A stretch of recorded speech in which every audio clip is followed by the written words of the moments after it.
জয় Shrikrishna friends. তো প্রথমেই আমি বলি এটা মানে আমার মেয়ের জেদাজেদিতে এই রান্নার রেসিপিটা দেখানো, সেই জন্য আমি মানে অর্ধেক প্রসেসে চলে এসেছি, তারপরে ভিডিওটা করা। তো এই রান্নাটা করতে আমি যা যা সবজি ব্যবহার করেছিলাম, তাহলে প্রথমে ফুলকপি, আলু আর পনিরটা হালকা লাল করে ভেজে নিয়েছিলাম, আর মটরশুঁটিটা আমি পরে দেব।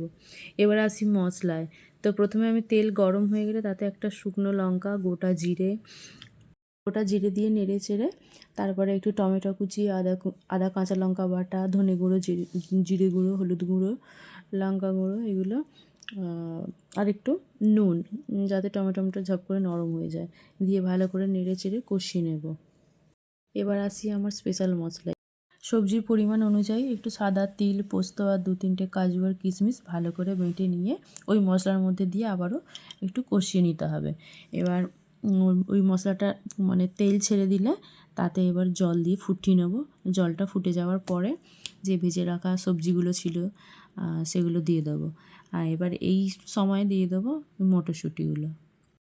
এবার কিছুক্ষণ ঢেকে রাখার পরে ভেজে রাখা পনিরগুলো দিয়ে একটু ভালো করে নেড়ে চেড়ে একটু গরম মশলা দিয়ে নাবিয়ে নিলেই সবজিটা রেডি হয়ে যাবে। এবার আপনারা চাইলে এখানে একটু ধনেপাতাও দিতে পারেন বা ঘিও দিতে পারেন, তাহলেই রেডি নিরামিষ একটা ভেজ সবজি। আবার দেখা হচ্ছে আপনাদের সঙ্গে নেক্সট ভিডিওতে।